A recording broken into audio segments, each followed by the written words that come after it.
Hey guys, welcome to Black Tusk at Home 2.0. This is your mobility day for Friday, December 18th, 2020. So today we're going to go through a bit of smashing. We got 4 different movements here in the smashing sequence. What you'll need for that is a lacrosse ball or a foam roller. Then we'll go into a bit of a stretching series, just working through a full body stretch and getting a nice well-rounded session done. So for our smashing today, we're going to do 2 minutes of a T-spine smash. After that, we're going to go into 1 minute of a lower back smash each side. Then we'll do 1 minute of a trap smash each side. Then we'll finish off the smashing with 1 minute of pec smash each side. So in this T-spine smash, you're going to have that ball placed just beside your shoulder blade, but not quite on your spine. From here, you're going to lay back onto the ground, and then you can take that arm on the same side as the ball and bring it up and over to touch above your head on the ground, and then back down to your side. What that's going to do is it's going to move your muscles around a little bit, finding those areas that are tight, and you'll be able to work it out by moving through that range of motion. You can move the ball around as needed to find those different spots as well while you move through your 2 minutes each side. So in this low back smash, you're going to move that ball down a little bit further than you had it for the T-spine smash. Again, still being just off to the side of your spine, you're going to place it right on the meat of that muscle in your lower back. You're going to roll through. You can move side to side, up and down, and just find those spots. Let yourself sink into that ball and work out those kinks.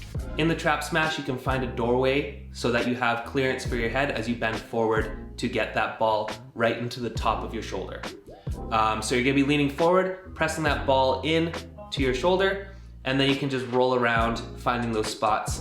And when you find a sore spot, spend some time there, just moving that ball around in that general area until you feel it release a little bit.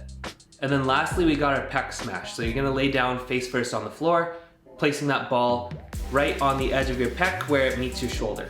You're gonna start there, and you can roll around throughout your entire pec muscle, finding those sore spots and working them out. As you do this, you can bring your hand out to the side, around and up, and then back down. All right, let's get set up for our smashing. We've got 2 minutes of a T-spine smash each side, and you can find your spot on the floor, grab your ball or foam roller, and we'll get going here in 3 seconds.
All right, now we're gonna move into our stretching portion. So we're gonna start off with 2 minutes of a cat-cow. So in this cat-cow, you're gonna start by sending your torso up, pulling your shoulder blades apart, and dropping your head down. That's going to be the cat position. Then we'll move into the cow, where we bring our torso back down. Shoulder blades are gonna come together, and you're going to bring your head up and fully extend through your back.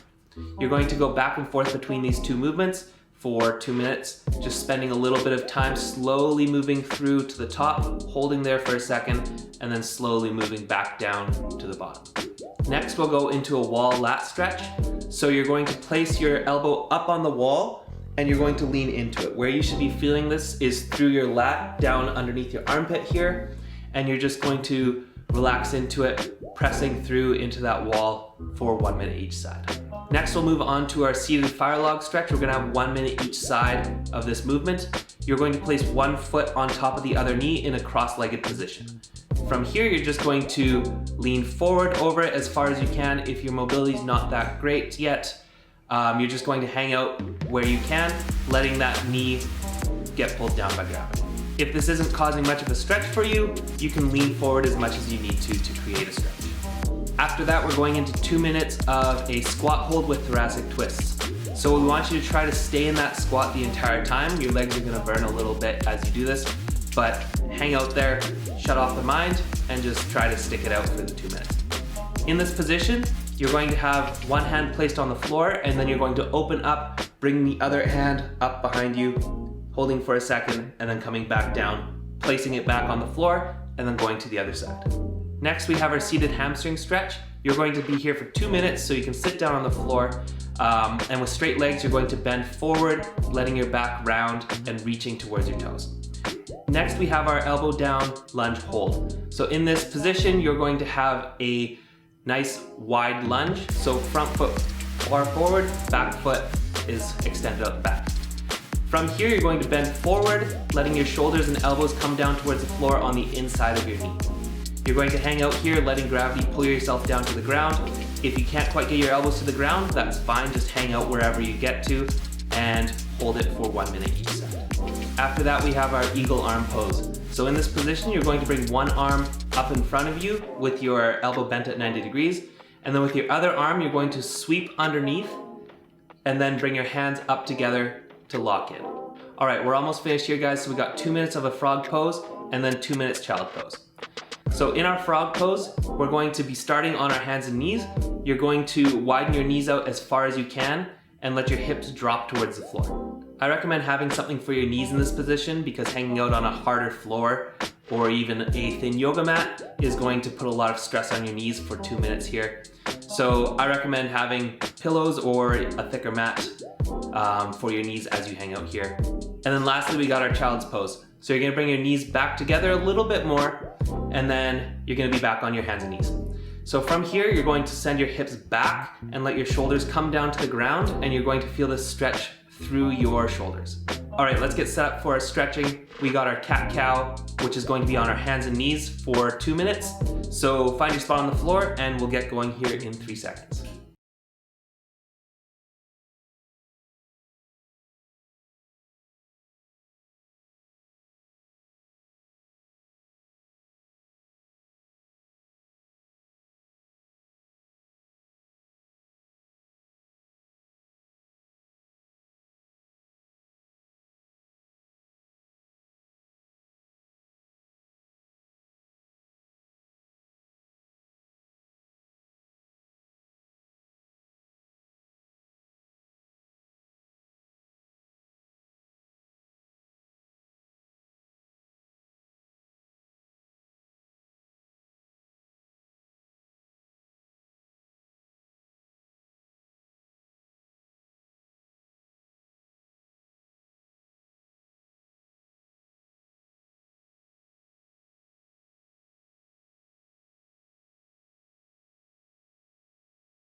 All right, guys, that's all I have for you for this stretching session. Let's make sure we keep drinking enough water, eating right, and taking care of our bodies. Like I said in Wednesday's video, we have our Lift the City initiative that was started by The Project, which is another studio here in Edmonton. And collectively, between Edmonton and all of the participating studios, we are trying to reach 5 million squats. So we have a track in our SugarWOD app for this. As you do your squats, you can log them in that app. So even if you get a few in each day, any squats that you do in workouts count towards this as well. So use that loophole there and let's keep building up our total. So awesome work again today, guys. Let's get some squats in, even if it's just a little bit. I think some of us are even getting 300 in a day. I'm probably not gonna do that many, but let's contribute just what we can as well and have fun with it.